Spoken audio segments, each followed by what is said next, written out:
to SeminoleTech. We appreciate you joining us on this Wednesday evening. Hopefully everybody is staying a bit warmer than it is outside. So I am going to introduce our chamber representative, Christie Peacock, and she is going to start us off with some chamber news. Hello, everyone. I just about said good morning because that's what, what I'm used to. Oh, there we go. So I'm Christy from the Chamber. I know most of you, but there's a couple unfamiliar faces out there. And so at SeminoleTech, we usually have a chamber representative come on just to give you a little bit of background about the chamber and what we do. We are a nonprofit organization that was developed hundreds of years ago to help businesses overcome common challenges and to achieve common goals. And if you would like more information about the chamber, feel free to reach out to me or to Ingrid. So let me introduce Ingrid. Ingrid Ramirez is our new membership consultant with the chamber. Everybody say hi, Ingrid. Hi, Ingrid. Hi. Ingrid, say hi, everyone. Hi, everybody. So Ingrid will actually be your liaison at SeminoleTech from here out. So she was on tonight to see kind of, what banter I come up with on the fly. And so she can take over for next month. And so you can reach out to either one of us with chamber questions. But just a little bit about what we've got going on. The chamber calendar is on fire. Most things are selling out well in advance because we are following all of the COVID capacity restrictions. And so if you have something that you want to go to, please be sure to register early. If we are full, we are full. There's generally a waiting list of 20, 30, 40 people. And so there's not really much we can do about it other than just ask you to register early and to also email us at the office if you cannot make something. If you can't make something, you're not feeling well, something came up, you would just rather Zoom, please let us know as soon as possible so that we can give that space to someone else. That's not a flying dog. My son just took her. So didn't want anyone to worry. But if you can't come, just let us know. I wish there was a way for you to unregister yourself, but there's not. But you can email any one of us on staff and we will help take care of that for you. We have a crush coming up next week.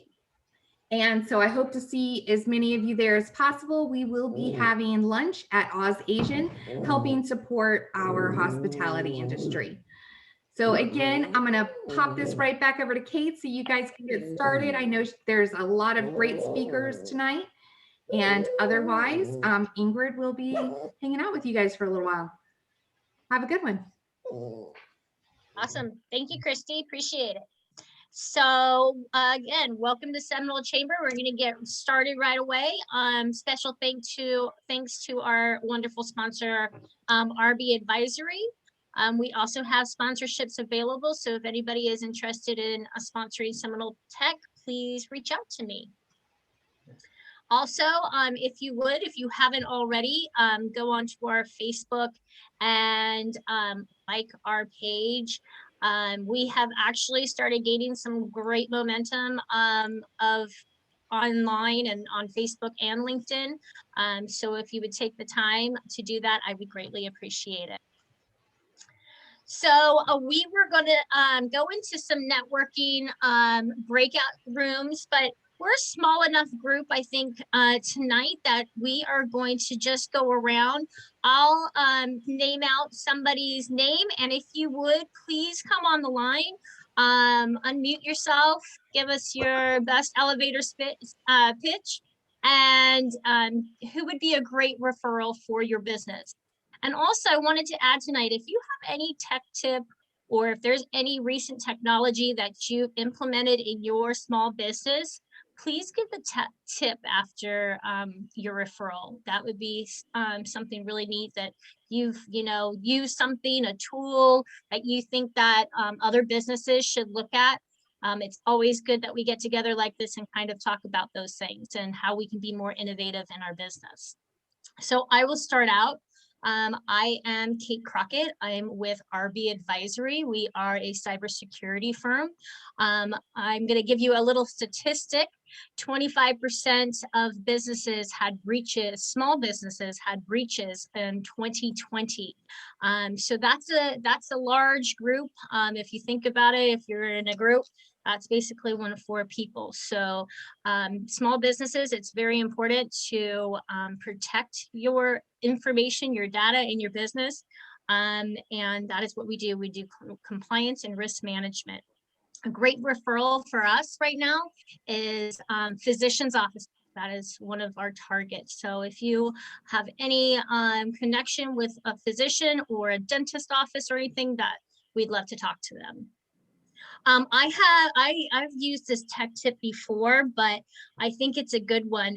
Using hashtags is really important, especially social media nowadays. It has a huge impact on your business. Make sure you research how to use hashtags. They can be really powerful, and there is a few websites out there that if you have an idea of what you want to talk about, you can go in there, put the topic in, and it will actually spit out to you some of the top hashtags that are used. And that is a way to draw in more traffic. So that's my tech tip for the day. I'm going to go to my co-chair, Tony Smith, and go ahead, Tony. All right. So, well, good evening, everyone. Tony Smith with Mobot of Orlando. We do robotic mowing, and I guess I'll do the tech tip first. The tech tip that I have is, all of us in small businesses, we have a lot of minutia that we have to keep track of. There's a lot of emails, there's a lot of follow-up that we want to do.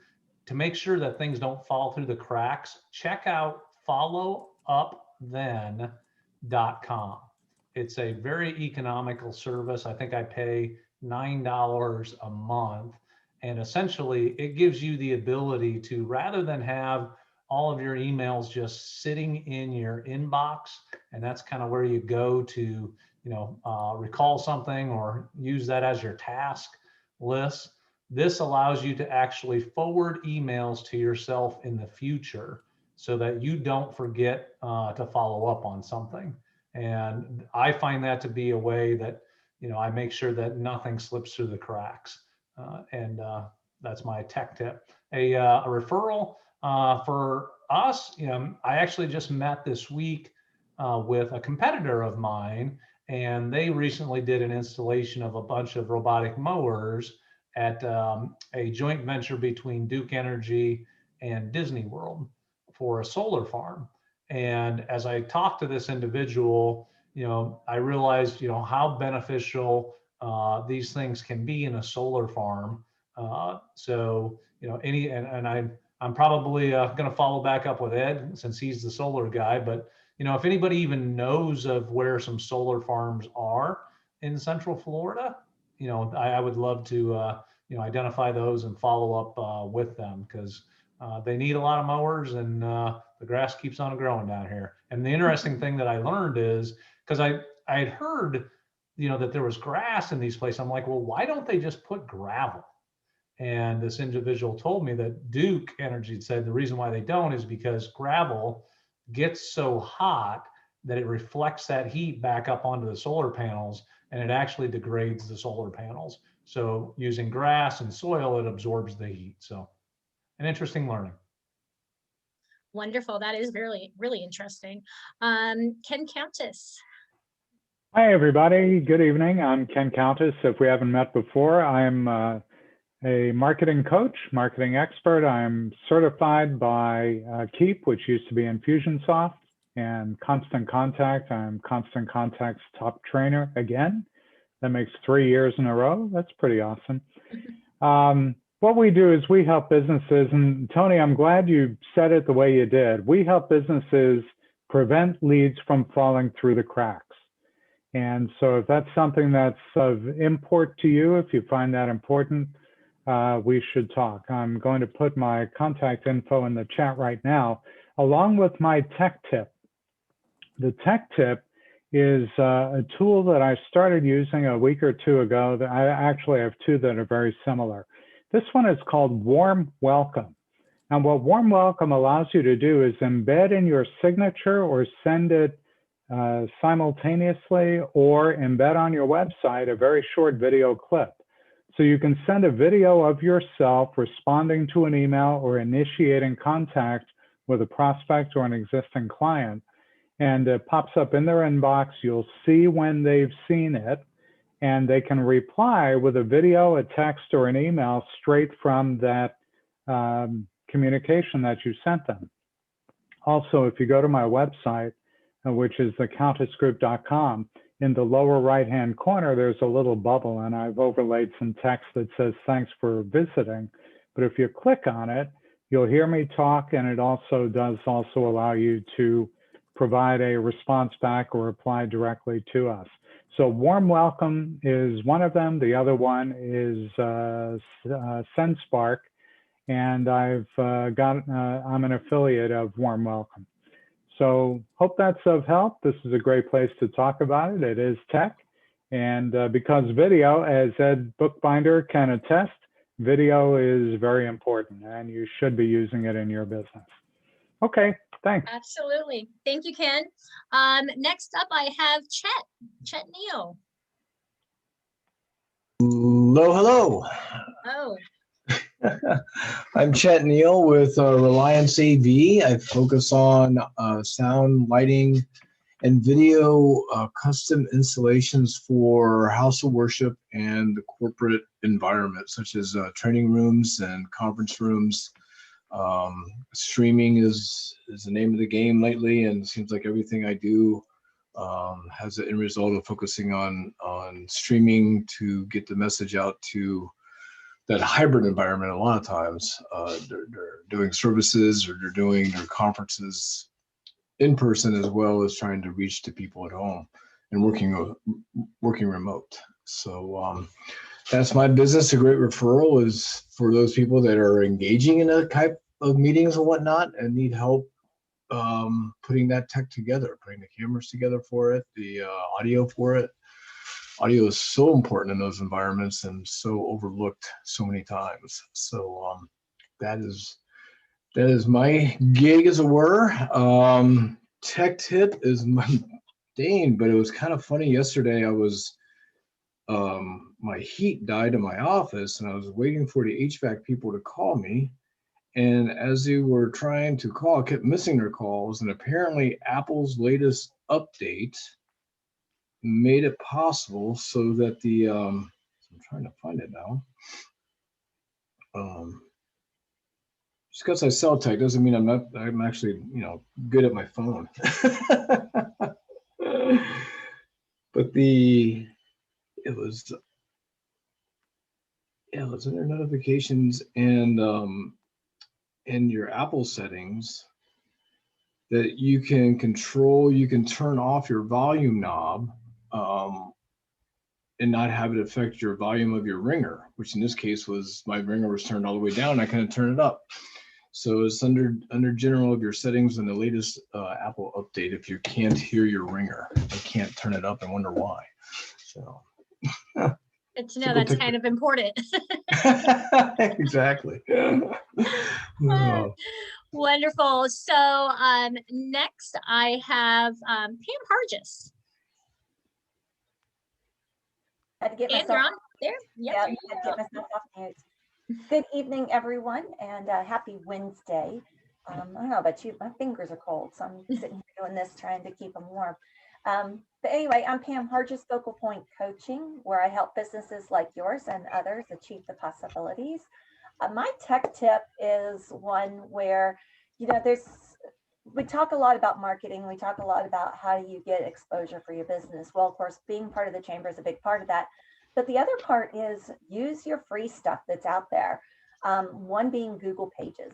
a lot of people have a Google business page out there, but how often do you go out and put an article out there or put something about your business? A lot of us, we went out, we set it up when we first started our business, but that was about it. If you go out and you put things on there on a regular basis, you're going to increase your ability to get your page more recognized by Google. Also, whenever you put anything out there, whether it's on your own page or if you put a recommendation or a review for someone else, always include a picture. I cannot tell you how many times I get that report back from Google and my pictures have had more views than my posts have. It's amazing. And so what that does though is it triggers back to you. So always make sure you put a picture out there, whether it's relative to the review you're providing or it's your business card, a picture of your business card, whatever it is, make sure you put it out there. And here's why I say this. I got a call in January from a young man who lives in Crescent City, Florida. For those of you who don't know where Crescent City is, that is up almost to the Panhandle. He Googled business coach near me. Guess whose business came to the top of the page? Okay, Crescent City. I have actually landed 4 customers recently just from my Google page by them researching business coach near me and my name comes up. So I just throw that out as the tech tip. A good business referral for me would be, quite honestly, a number of opportunities, but what I'd really like to do is have people attend my sales webinar. The one I'm conducting right now is going very well. People are really learning a lot. I've got another one that's going to be starting in February. So if you or someone you know, whether it's a solopreneur or someone that works for an organization, would like to get a very strong start to their first quarter of sales and I guarantee results, then have them contact me. And this is a webinar, so it's easy. You don't have to go anywhere and just go on to Zoom for an hour and a half. It's 8 weeks long. So you're in, you're out, but you are getting something every single week to build your sales pipeline and to get sales results. So that's me, Pam Hargis, Focal Point Coaching. Awesome, thank you. Next up, I have Andrea Mahoney.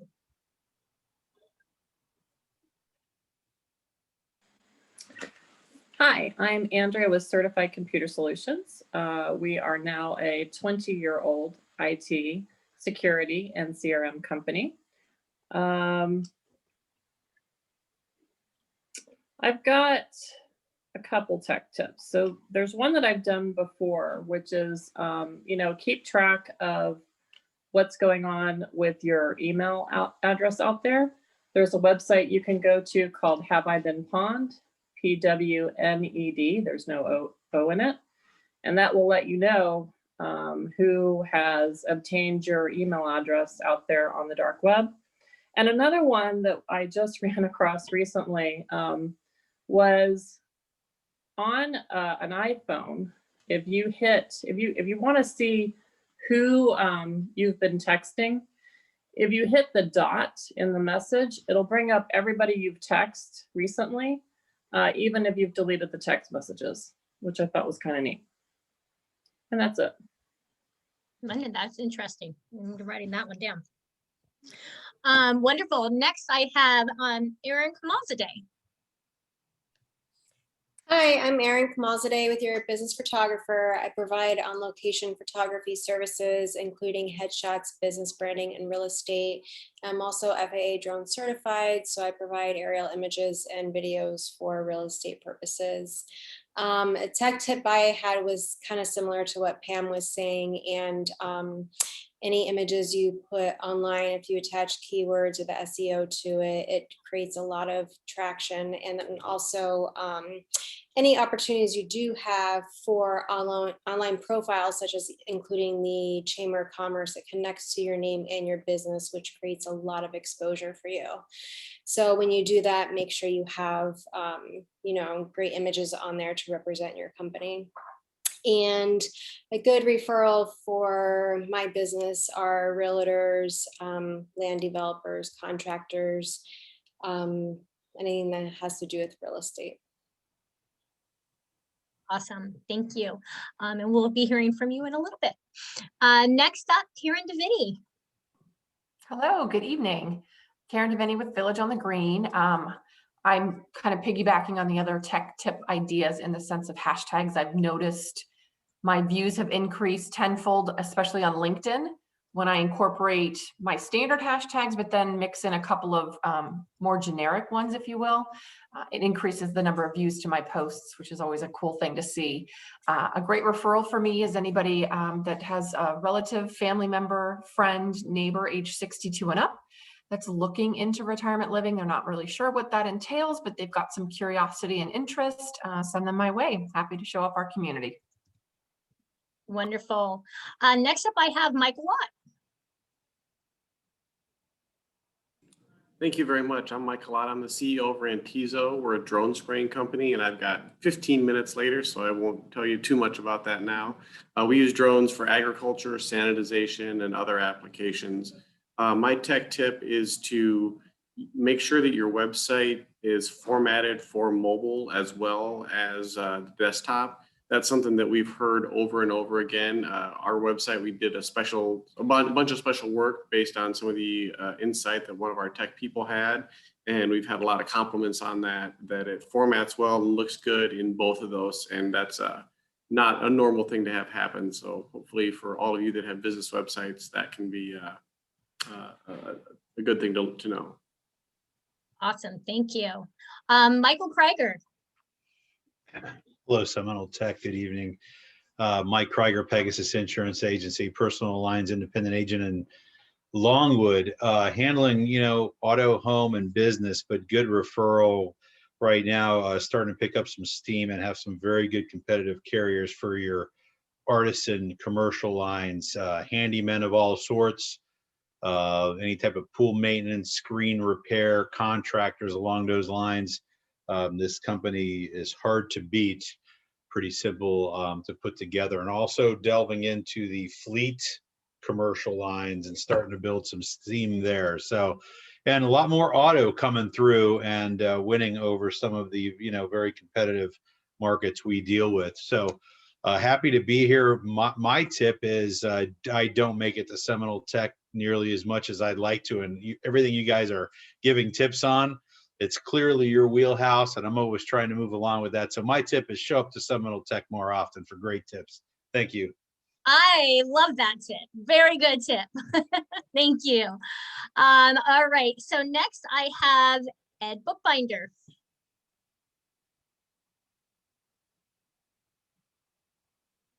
Is he really there? He's there. I am. Okay. I have no tips. I just came to hear the drone goddess speak tonight because she's amazing. And also I knew I'd get to see Andrea Mahoney, the great Mahoney. Good to see you, Andrea. And Mike Krieger. Mike and I are part of the Erin Martin experience, and glad to have you with us, Mike. Andrea, he's been asking about you, so just so you know. She knows. You only get to see her on Zoom. She knows. Awesome. Thank you, Ed. Next, I have Rob Gross. Hello, greetings, SeminoleTech. So, Rob Gross with Complete Communications. We specialize in helping clients find the best internet, phone, and cloud solutions for their business. We get asked all the time, what makes us different? We do not sell to our clients, we form partnerships. So instead of sitting across from our clients, we sit on the same side of the table and help our clients make the best choices for the business, not what's in the best interest for our company.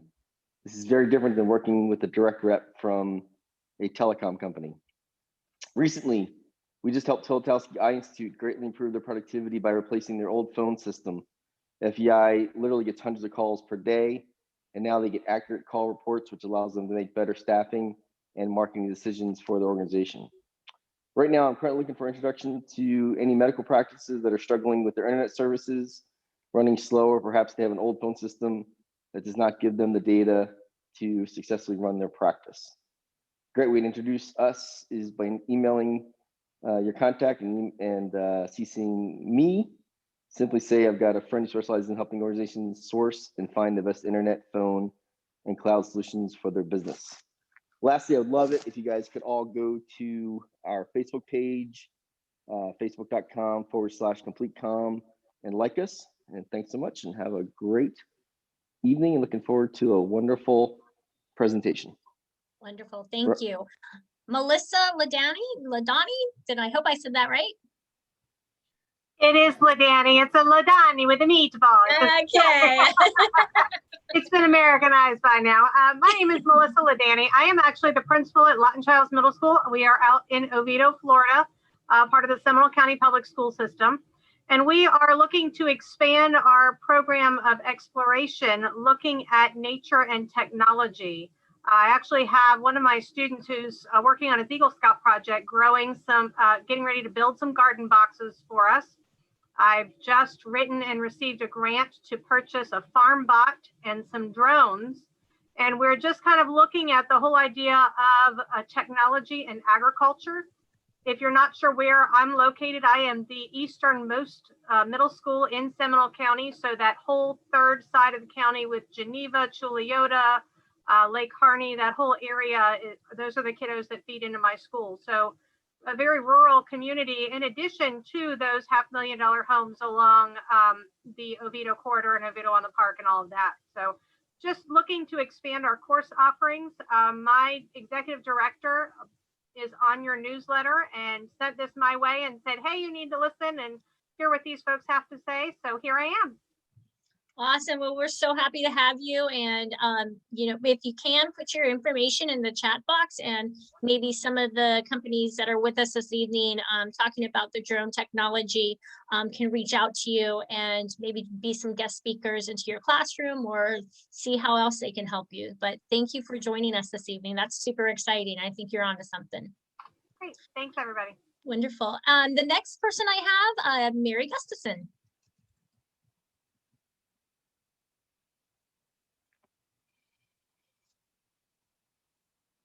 Mary, you're on mute.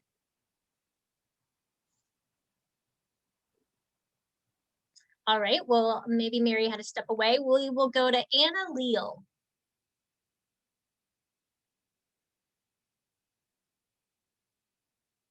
Anna, are you with us? All right, well, then we will try Rahil Noor. I am sorry. Yeah, I'm. Oh, this is Anna, I'm okay. here. Hi, how are you? I'm on mute. This would be a good tech advice. So, yeah, so I am Anna. I'm sorry for the background noise. This is a hard time for my.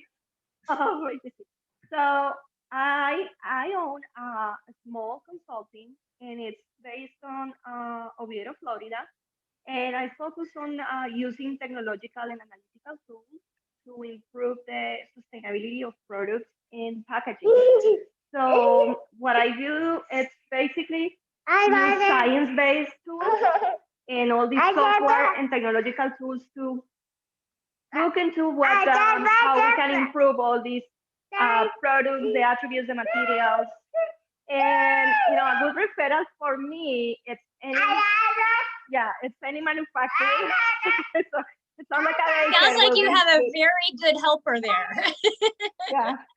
A good referral for me could be any manufacturer, but I am trying to get into understanding what opportunities exist with drones today, because we're seeing a lot of opportunities in supply chain traceability. And this is what I'm here today, because this is an area that I'm trying to get work on. You know, for infrastructure in manufacturing, using drones to inform supply chain in this. Get an inventory and use these blockchain technologies and new technologies for sustainability. Wonderful. Thank you so much. I think you have a spokesman on your hands. He or she is wanting to take over. Wonderful. And the last person I see that we have Rahil. Rahil, why don't you join us? And hi, how are you? Hello, everyone. My name is Rahil Noor with TechSleep Accounting Solutions. I'm part of the SeminoleTech committee. Just a little bit of, it's a little bit more than just a little bit of technology background, I guess. But I'd like to be involved with the technology community, obviously, It's great stuff going on. I'm looking forward to tonight's presentation. For me, good referrals, I guess it's tax season. If you see people pulling their hair out, that's a good referral for me. Small business owners who are trying to keep up with their financials and stuff. So that's another good referral for me. So hopefully all of you have like a easy tax season. Wish you all the best. If anyone needs help, just reach out to me. I'll put my information in the chat box as well. So thank you. Wonderful. Thank you. All right. Well, without further ado, we are going to get started this evening. So obviously we are here today for drone technology. Our first speaker this evening is going to be Erin Kamalzadeh. And according to the 2019 multiple listings service statistics reported by Real Estate Magazine, properties with accompanying aerial images are 68% more likely to sell in comparison to properties without aerial views. I'd like to introduce Erin, a Central Florida photographer, and she is an FAA licensed drone operator, providing professional photography and aerial services. And she caters to real estate, commercial, and business branding needs. So without further ado, Erin, go ahead and take over. Thank you so much for having me here on SeminoleTech. And I want to, just one moment.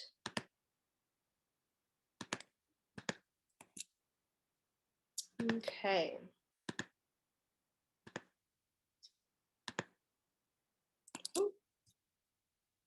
Okay, can everybody see my screen?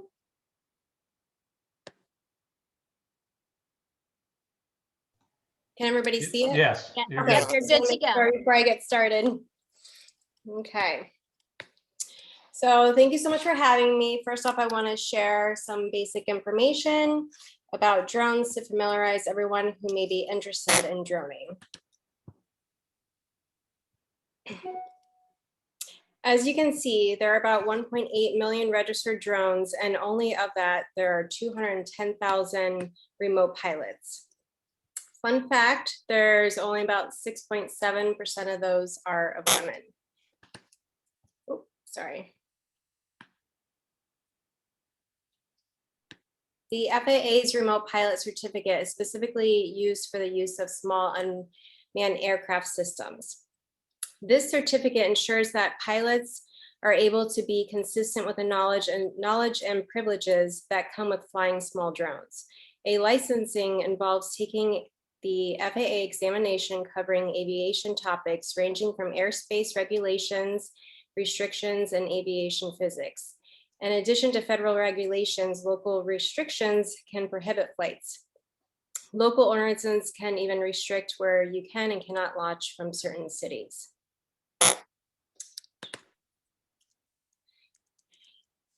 If you're interested in utilizing a drone for fun or have an interest in doing so, be sure to visit faa.gov to find out more information.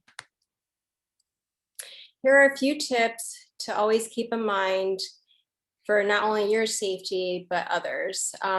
Make sure you register your drone with the FAA and understand all the guidelines, fly below 400 feet, keep your drone within your line of sight at all times. I've known quite a few people that have had drones that were trying to push the limits and ended up flying them miles away, which usually lost them into crashing it, losing the drone. But the biggest thing is that could seriously injure somebody. And obviously respect privacy. Don't fly drones in people's yards if you're not supposed to be there.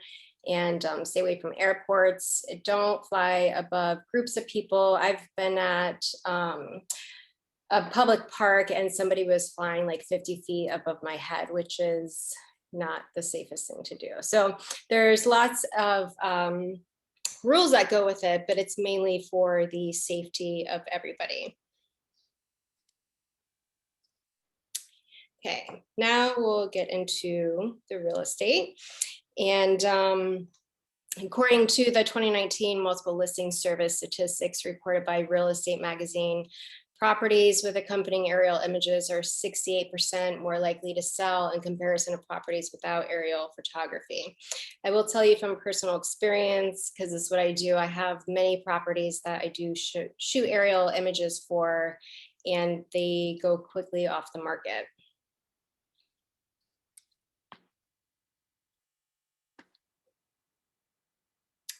Flying a drone for real estate requires a learned amount of skill in both piloting a drone as well as utilizing the camera. And the cost for making this investment when hiring a drone photographer is about $150 to $500, depending on the size, the location, and the imagery. And for example, a single family home on a small lot is a very different project compared to documenting an apartment complex.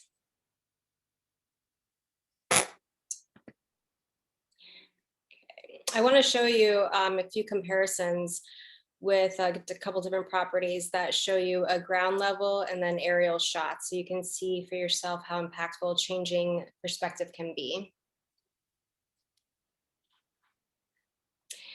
The opportunity to see Earth from above creates a very different sense of awe and more interest on any location that you experience. Not too long ago, aerial images used to only be taken from planes and helicopters, which required hiring an airplane, helicopter, or the pilot, and then also an aerial photographer. And this was a very big investment and a very big project to take on.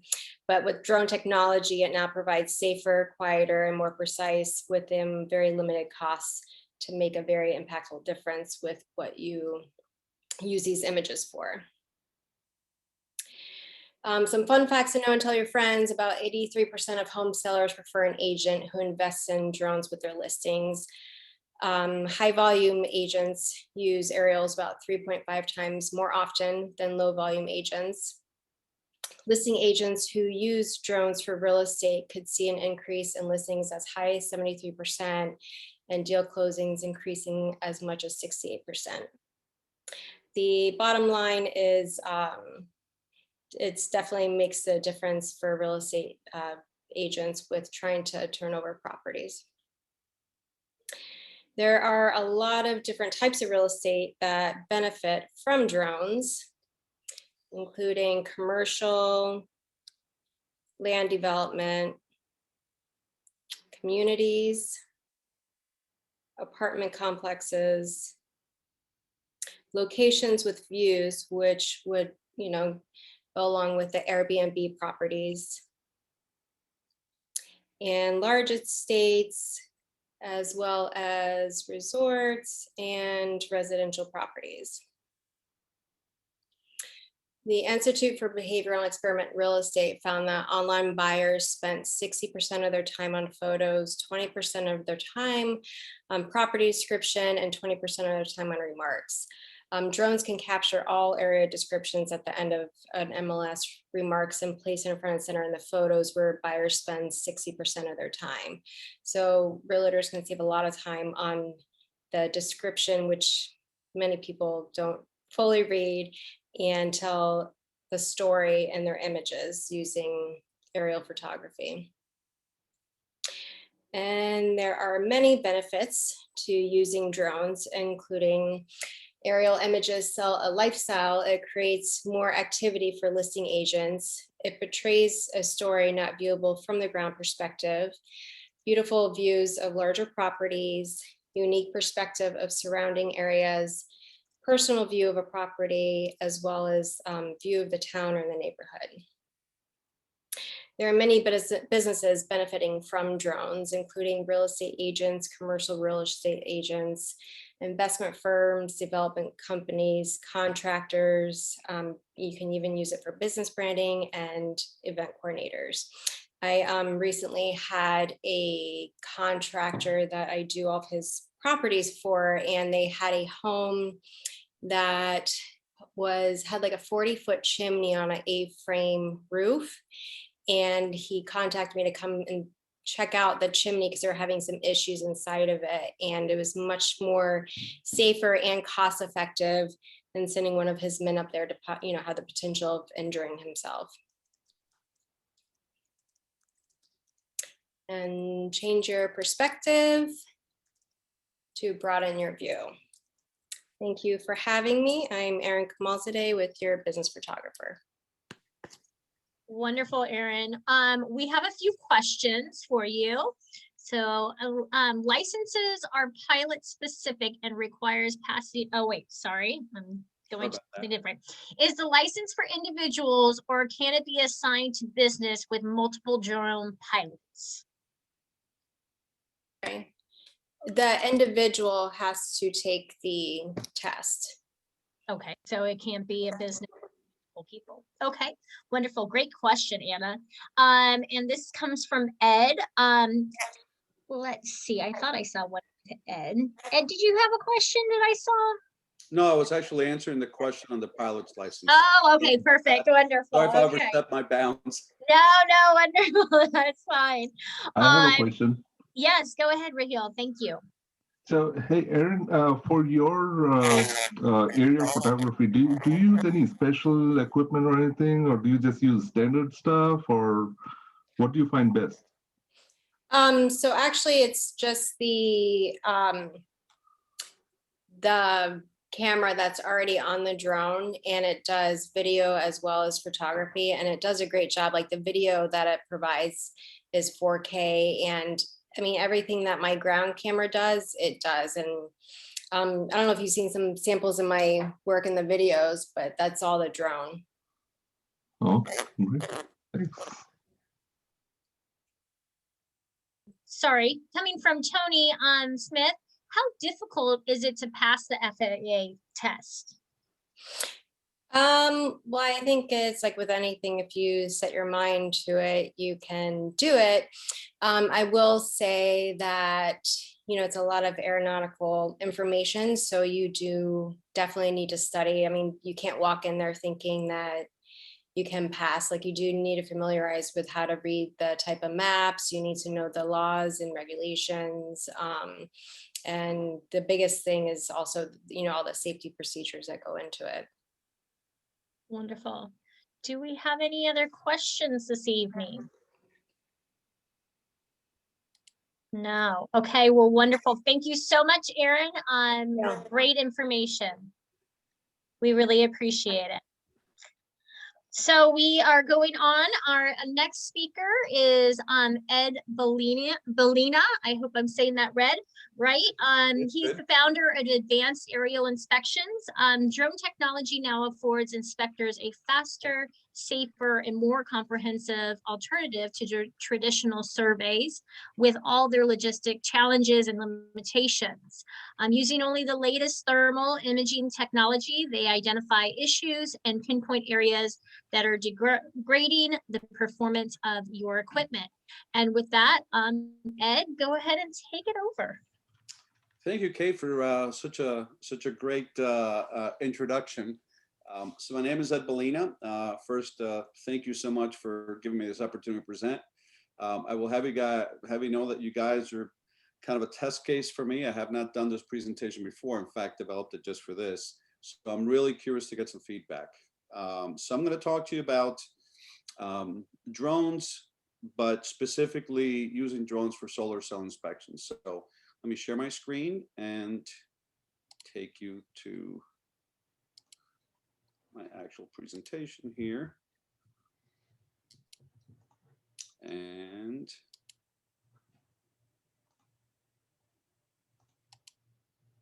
hopefully, oh, there you go. My screen actually works. Yep, so drones, they're everywhere. I am going to actually not be with too many details on the general parts of it, because the previous presenter did a beautiful job of kind of talking about how drones are growing. I've started this company that, frankly, my friend Tony Smith can attest to. I've had it ready to go for almost a year, and I've been hesitant because of COVID. So, you know, this requires corporate leaders to, you know, give you the time of day to present to them this new idea, which is kind of where it's focused. And with what I know about what's happening in corporate America, and especially supply chain these days, you're lucky if you get them to pick up the phone, right? They're worried about how to keep product supply going. So anyway, with that, let me jump in. So drones are everywhere. Yeah, that's my ugly mug there on the side. My little logo, advanced aerial inspections. We even have a website that I really haven't done anything with yet, but please feel free to take a look and give me your perspective. But it really has become an incredible industry. So I don't think I have to bore you with all these details, but if you told me you were going to be involved in a business that would grow at 21% CAGR and be close to $50 billion a year by 2024, boy, that's a pretty nice field to be able to get into. And a lot of this growth has grown beyond what I would call the traditional use of drones, such as the military and photography. You just heard the previous presenter talk about the drone use now in real estate is almost ubiquitous. Really, most realtors will utilize the capability because it's frankly not that expensive for the bang that you get from those overhead videos. But drone use is reaching into all kinds of different sectors of the industry, from search and rescue, or drone with a good infrared thermography camera or night vision can spot lost hikers in the woods, for example. All kinds of different inspections, and I know we're going to have somebody much more schooled in agriculture talk to you about that. So I'll cede that to my fellow presenter. But I thought I would include one of the more creative uses, which I think most of you that watch a little social media have seen the video of the Chinese drone with the flamethrower taking out a wasp's nest, and it was pretty impressive. The FAA usually frowns upon having weapons or anything quite that dangerous on a drone. So I don't think that we'll see any of that use here in the US anytime soon. But what I really want to talk to you about today are solar cell inspections, because that's the field that I decided to really focus my energy on. So very simply, solar cell inspections using infrared thermography and drones is the marriage of two technologies that are rapidly evolving. I first started using infrared thermography when my hair was really, really dark, and it was 25, 30 years ago. And back then, a good infrared thermography camera was about the size of a big beta cam and was about $100,000. Today, you can get the almost the same capability and a little infrared camera you plug into your phone. They're amazingly good. You can pick them up for like 250 bucks. But I'm sorry to tell you that's not what you need in order to be able to do this kind of work. It requires a little bit more finesse. So on the left side, you see an example of the kind of images you'll see with a good quality camera taken from a drone, and it shows a solar cell panel array. And you can see there are two really, really almost white spots. Those are actually non-functioning solar cells, and I'll share with you in a second why. But that's the specificity you can get from the right drone. I'm showing here the Mavic 2 Pro, which I happen to love. I think it's the one that that was used for real estate photography. I think it is pretty amazing. But it's the marriage of these two technologies into something that looks more like the monster on the bottom of the page. And that's what I currently have. I have a DJI Matrice 210 using a FLIR infrared thermography camera. The stuff is really great.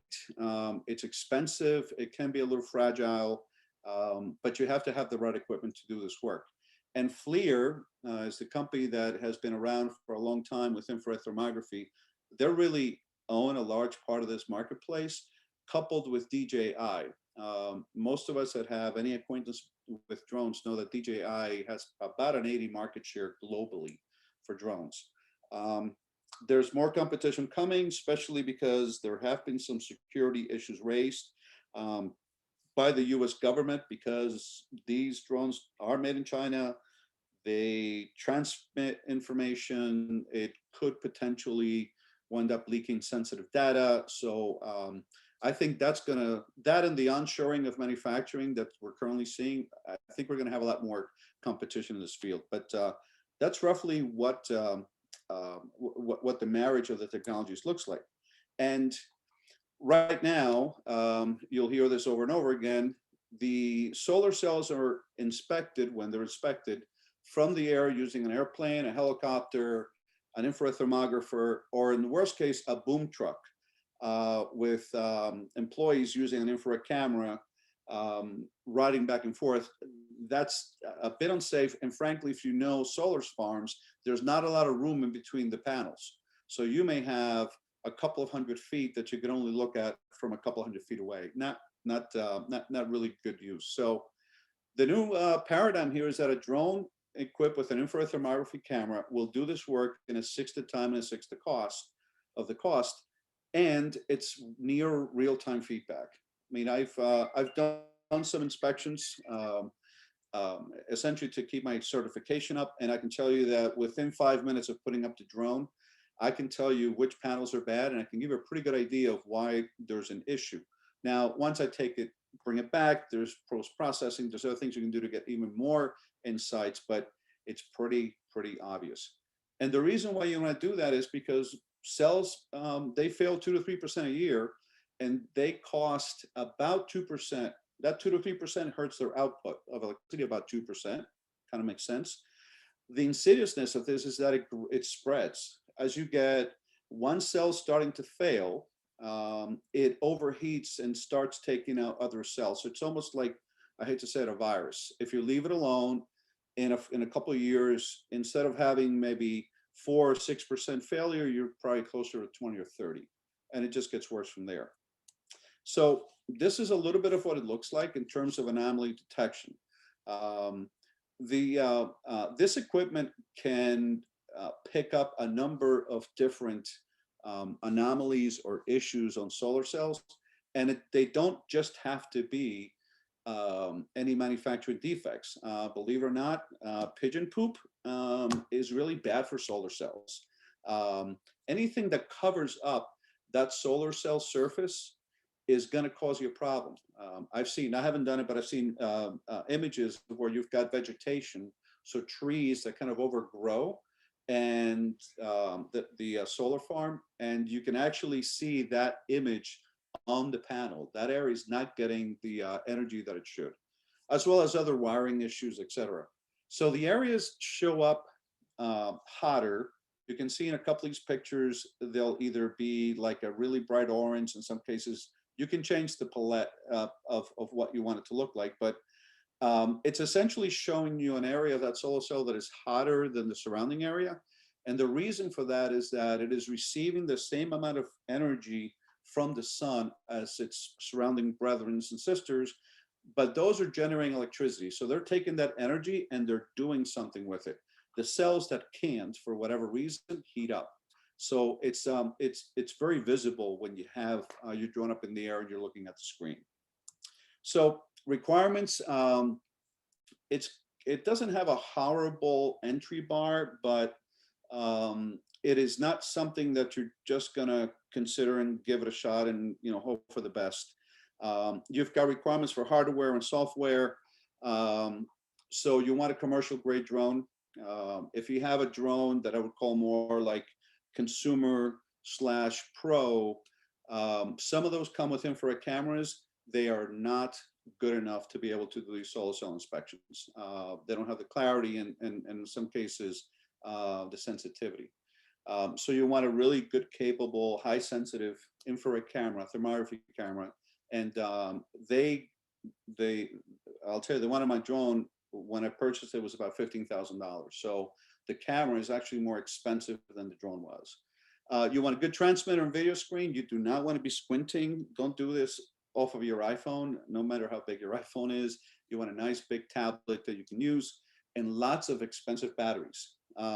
Drone flight times in the drone that I have, probably about 20 minutes, and then I'm bringing it back in. You have to be careful whether you're fighting the wind on the way back. Just because it took you, 30% battery to go out, don't assume it's going to take another 30 to get back. You learn expensive lessons that way. Everything I couldn't fit in the hardware kind of stuck in software. So software is kind of got quotation marks on it. So you need an FAA remote pilot's license. And it is literally no joke. I came close to getting my private pilot's license, and I can tell you the amount of studying you have to do for his test is about half as much as you would need to get a regular private pilot's license. Now, you don't have to do your flyby, so it's okay.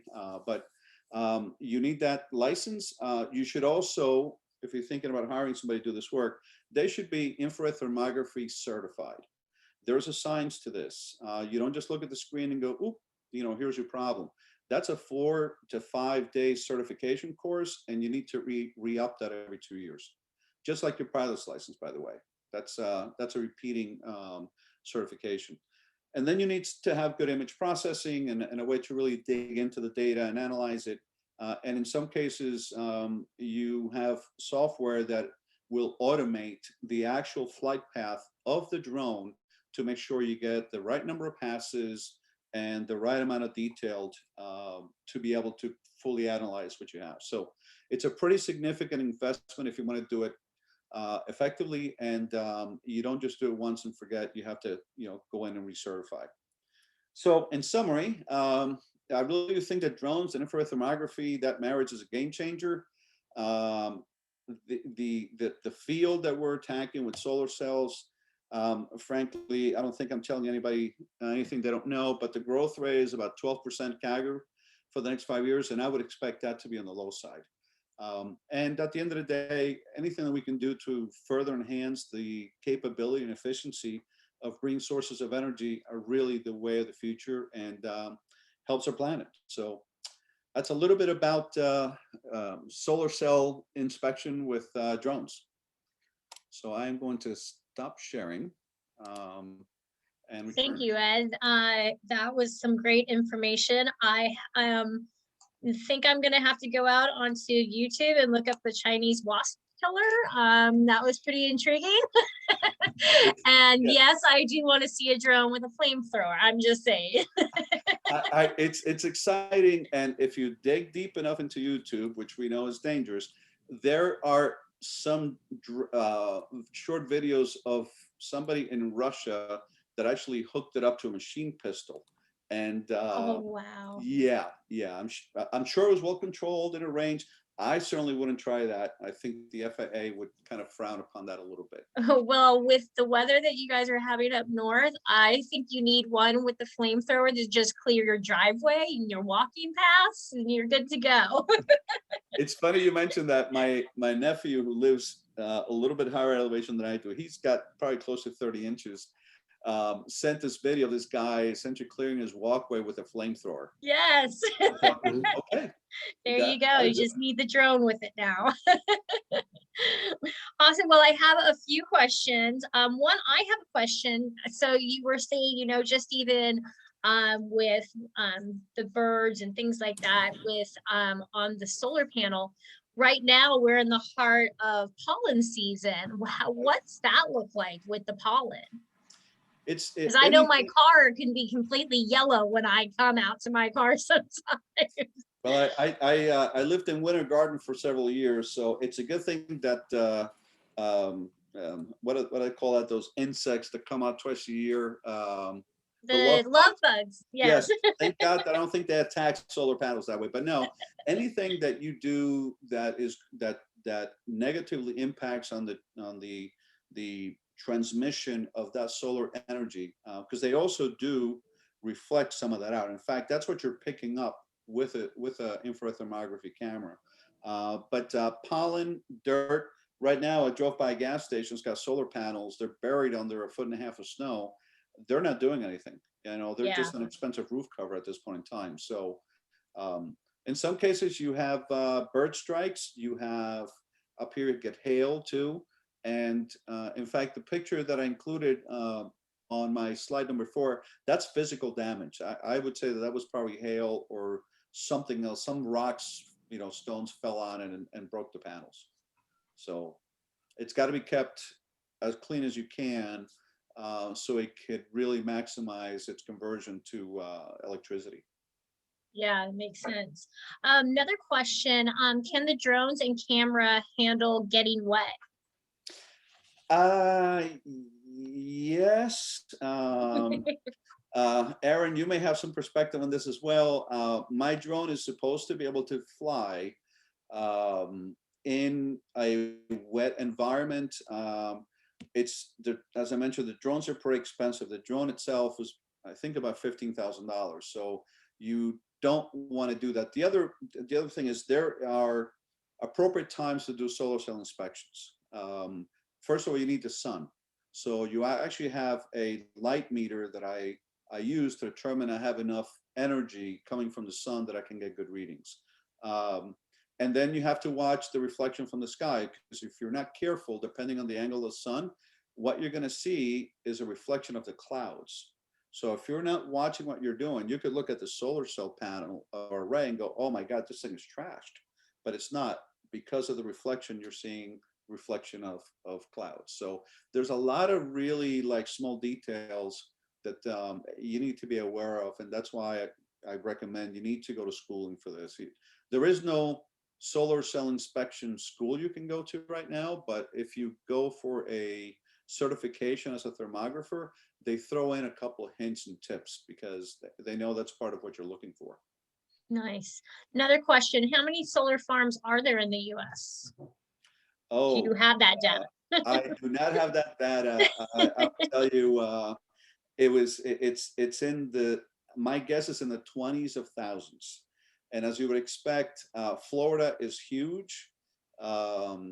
Georgia, Texas, California, Arizona, New Mexico. Unfortunately, up here in Pennsylvania, you know, we get, I think, 4.5 hours of usable sunlight a day. Solar doesn't work really well up here, but there's lots and it's growing. Interesting. And what other applications does the infrared have with the drones? So that's a great question. You can use it for roof inspections. And again, there, you know, the devil's in the details. You got to do it early in the morning, because if not, by 10, 11 o'clock, the sun heats up the roof and you can't see anything worthwhile. So roof inspections are huge.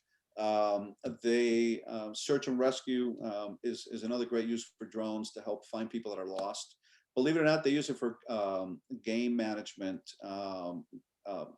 meaning both by the state departments of game and wildlife, right, to do like surveys, as well as ranchers. So they can fly this thing overhead and get a sense of where their herd is. But as Erin mentioned, there are very specific rules that the FAA requires, like you don't lose line of sight. I've seen some videos on YouTube and I'm like, all right, bad thing that you shot this video, because I know there's no way that drone, I know the location, they could have kept an eye on it. And second, really, issue number 2, you actually posted that. I mean, you essentially have posted a video of you breaking the law. There's a lot to it. Unfortunately, some bad drone operators have given a lot of us a bad name. That's unfortunate. And well, coming from the background that I come from, what's the security? I mean, you're dealing. I'm sorry, you froze up? I said, coming from a security background, I think of the security with drones, especially you know, you would be dealing with sometimes utility companies, you know, a power company or something like that.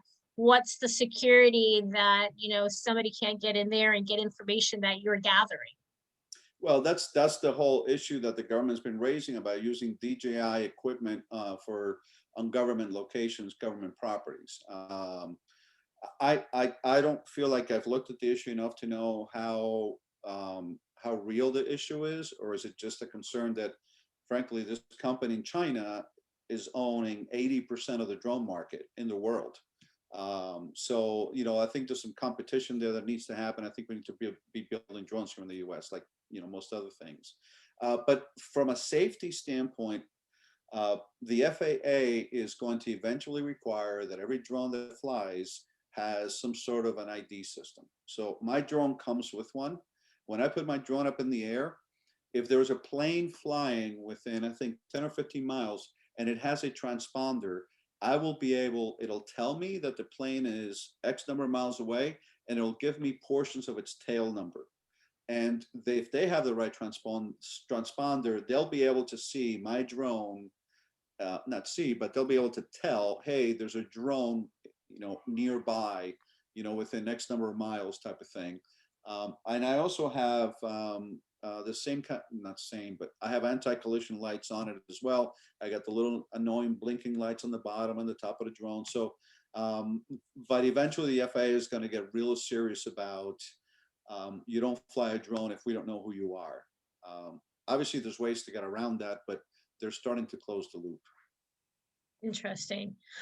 Wonderful. Well, Ed, that was some great information. There's been a request that if you can get in there, somebody has requested that you get on the chat box and give your information. If you can just put that into the chat box, that would be great.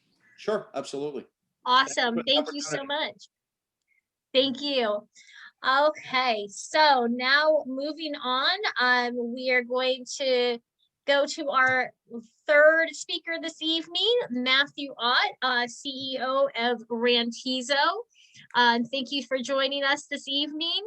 And so drones have become a significant tool across a wide array of industries, as we have seen so far this evening.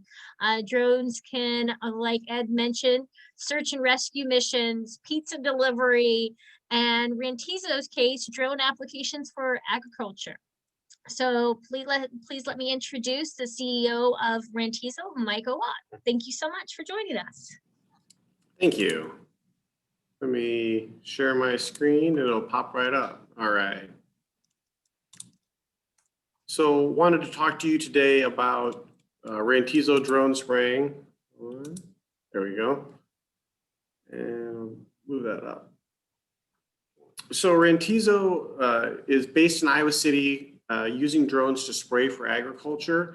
And a lot of people say that drone spraying is the future of ag. And we argue that they're wrong, that it's the present, because we have paying customers in multiple states spraying legally with insurance on label, everything else that you need, operating right now, which is pretty exciting. We're one of the only companies operating in multiple states, and we are the only ones swarming in the United States right now. So our focus is on agricultural spraying, and our channel to market is through ag retailers. So we've identified this as the way to get the largest number or the highest number of sales through, or sorry, to get to the highest number of acres through the fewest number of sales. That's our channel and pathway. And we're focused on the labor problem that happens in Florida, it happens in California, it happens here in Iowa as well. Pretty much nobody has enough labor to get things done the way they want to.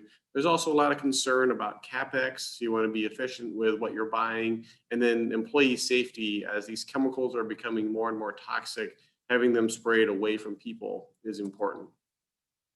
So farmers deal with a lot of issues. Rain is a big one. Here you've got a $200,000 tractor pulling out a $400,000 sprayer. That's $600,000 of equipment not working simply because it rained. Here is a similarly rainy situation. You can see that the drone just gets up and over it and sprays this crop. This was actually a super high value cannabis crop. You could see how muddy it was, and it was too muddy for the tractor, too close to an airport for a plane. And it was an insecticide that makes your lips go numb. So none of the employees would backpack spray it. So once again, kind of hearkening back to that safety issue where we don't want to be using these chemicals close to people. So this shows our drones in action. Now we're spraying in a field precisely where we want to be. And in this instance, we were intentionally not spraying the edge of the field because we wanted to have a buffer there where a lot of times the edge of a field will be eaten by wildlife, deer, raccoon, beaver, whatever it is, probably alligators and other things in Florida. They eat the edge. Sorry, alligators don't eat corn. That was a dumb thing for me to say. I should have thought through that. But anyway, we are really precise about where we want to go. So we can spray the edge or not the edge. And we can show this by looking at some blacklight imagery that we did. So we sprayed in a field in early September in 7-foot tall corn. You can see that we sprayed the fluorescent dye completely covering up and down this crop exactly where we wanted to go. I go one row over. You can see that we're not spraying right there. There's just a little bit of flex on that leaf. And I go one row further and there's basically nothing over there. So you can see On the ground, there's nothing, nothing, nothing. It's going to look like the movie Avatar here in a second, where it just lights up. So we're very good about spraying exactly where we intend to be. And that's really important for agriculture, as you want to have precise, detailed applications in just those spots. As I mentioned, we're swarming, so we're flying multiple drones at once. These drones have collision avoidance and terrain following in them, so we can fly 3 at once. Here you'll see them going. We got one on the left coming down, one on the right coming up, one will come through down in the middle here. So you're covering a heck of a lot of territory with these drones as they are when you're able to legally swarm.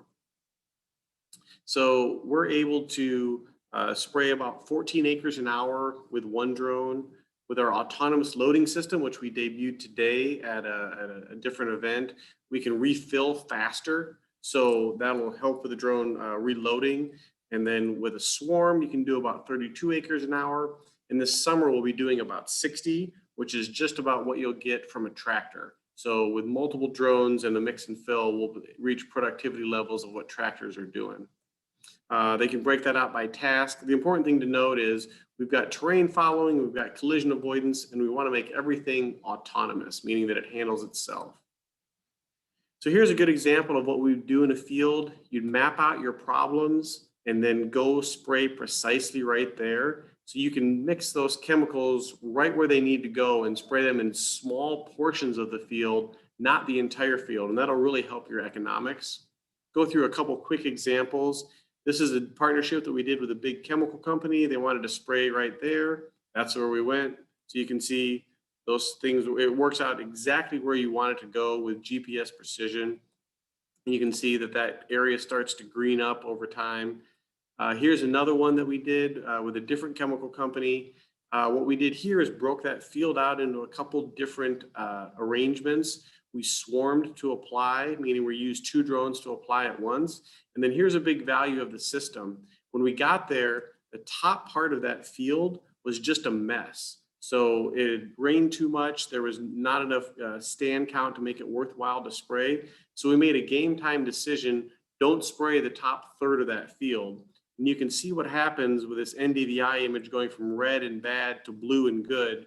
Right in the middle there, we went from that nasty spot to a pretty good spot right in the middle. So we improved what we were trying to do. And this spot went to hell, but it was pretty bad to start with. So we didn't waste any more chemical. So it's just a smarter way to be efficient with what you're doing. Rantizo is the only company that's ever pollinated corn by drone. So we can, you were talking about pollen before, we've got a partnership with a group that can store and capture that, and then we can precisely deploy it right where it needs to go. We'll do this in almonds and apples and other things as well as corn. Corn is probably the hardest thing to do, so it's a good place to start. We've done a lot of specialty crop work. This is a blueberry plantation where once those are planted, you can spray multiple times. Once we've got it mapped out, it's a really easy way to do it. This is a good one, similar to what could happen in Florida, an invasive weed called Phragmites. So what we did there, it's really hard to find and spray those, and it's invasive, so it spreads in a nasty, nasty way. So you can see all this kind of reddish stuff. That's undesirable weeds that's going to spread and get out of control. So we went over 2,000 acres and sprayed 200 of those acres. And it was very, very well received because it's in a marsh and there's basically no other way to do it. You can't drive something into a marsh. So the drone is the only application. So that was an extraordinarily lucrative opportunity for us. We're spraying chemicals that kill the coronavirus so we can get into stadiums, help get people back to going to games, going to events and things like that. So we map out a stadium and we can fly it that way, which is pretty exciting. And the way that we work is to set up contractors, selling them the drone and then providing everything that's needed for application services. If you break out the price of the drone, it's $20,000 to $25,000. Our mix and fills are about 8 to 10. And then we get recurring revenue from our contractors because we're handling all the details for them, billing, insurance, training, support, etc. Quick example on the benefits of spot spraying. What you'll see is if you're spraying the whole field, everyone makes money and a tractor is the most efficient way to do it. When you start to go to 75% of the field, then the drone has an advantage. At 50%, the other technologies are losing money. And at 25%, they're huge money losers. So what this shows is you can profitably spray the edges of a field using a drone, whereas if you had traditional application options, you would just choose not to spray it. So this really helps with our ag retail customers getting their farmers to say yes. Then people ask, what if you miss something? If you got to spray 25% of the field, 10, 5, your total cost is $1,800. That's still way less than treating the full field. So it's more advantageous for the end user. You can break things out by milestones. The big takeaway here is we're cheaper than planes and getting cheaper than tractors this year, which is pretty exciting. We'll get the drone paid off in about 36 days, which in terms of equipment purchases for a business is extremely fast. So we're excited about that. Our tech platform, I'll just walk through this real quick. We take a Dji Spray Drone. As mentioned earlier, DJI is the market leader in drones. They've got an 80% market share for a reason, because they make really, really good drones. Their spray drone, the spraying components leave something to be desired. So at Rantizo, we strip all the spraying components off and upgrade them pretty significantly. So we go from a drone that covers 6 acres an hour up to 14 acres an hour. And it's all autonomous, flying with collision avoidance, terrain following, etc. We'll cover about 14 acres in an hour with one of those drones. Everything's automated, meaning that once we fly something, we just save that route and we can fly it over and over and over again, like that blueberry example. Or if we went into an orchard for something, you may take some time to map it out once, but then after that, it's just an automated application. It takes 10 seconds for applications 2 through infinity. We can do dry products like cover crop seeds, pollen, granular fertilizers, beneficial insects. This is kind of an exciting one. We just did one with inside a greenhouse. They're growing lettuce, and they bring new soil in. That soil always has aphids. So we drop in pre-hatched ant eggs through the drone into that soil, and the eggs hatch and then go eat the aphids. So it's actually a beneficial insect that you're introducing. So those type of opportunities are pretty exciting. As I mentioned, our mix and fill system, that's an autonomous reloading device that will reduce the amount of time that the drone is on the ground. We can get super precise with our batches and our mixes there, which is really exciting. Everything goes through our app, which is available on both the desktop and mobile. That gets everything that the contractor needs, the jobs for the day, directions, weather, et cetera, et cetera. Everything is taken care of in there. It's all just a series of checklists, so you know what you need to bring, what steps to go through, and everything else. We put everything in a trailer that's got all the materials required to be successful: generator, charger, water tank, spots for all the different drones, booms, et cetera. So that's pretty nice. And then you can also climb up on top of the trailer, and that'll help you extend your line of sight. So when you're getting in late in the season and crops are fairly tall, or you're in a sugarcane plantation or an orange grove where it's harder to see, you can get up and get some elevation to help you follow the drone in the field. We do have multiple barriers to entry. We've got an issued patent, a license to an existing patent. We just filed for another patent on Monday, a couple of trademarks, and then all the permitting. That's something that was brought up a little bit earlier. So if you want to spray for agriculture, you need 3 things: a Part 107, which is a common drone pilot's license, which multiple people on this call have. Second is a state applicator license, which you just got to study for the test and pass it. And then the third thing is this Part 137 from the FAA. That's your crop dusting certification. And that's very hard to get. And we've got that, and extends nationwide. So we're excited about having that and have the ability to apply just about anywhere with that. And we're doing it with a swarming waiver as well. These are the states that we're in. You can see that we're based in Iowa, and we've got a big chunk of the Midwest covered. I'm noticing a glaring opening here in Florida. We're looking for contractors there. Florida is a big agricultural state, And that's something that I'm hoping to spur some interest in, hopefully from this call. So we want to find people there that are doing agricultural or pest, if someone wants to do mosquito control, something like that. Those are great options and opportunities for us. And we're excited about being in Florida. We've got opportunities for many, many contractors in that state, partly because of the geography and secondarily because of the agricultural opportunity. We do this with a lot of partners. DJI is a great partner of ours. Bayer is an investor in Rantizo, and we do a lot of chemical work with them. Same thing with Syngenta. We have multiple imagery company partnerships, so it's an exciting time to be working with everyone.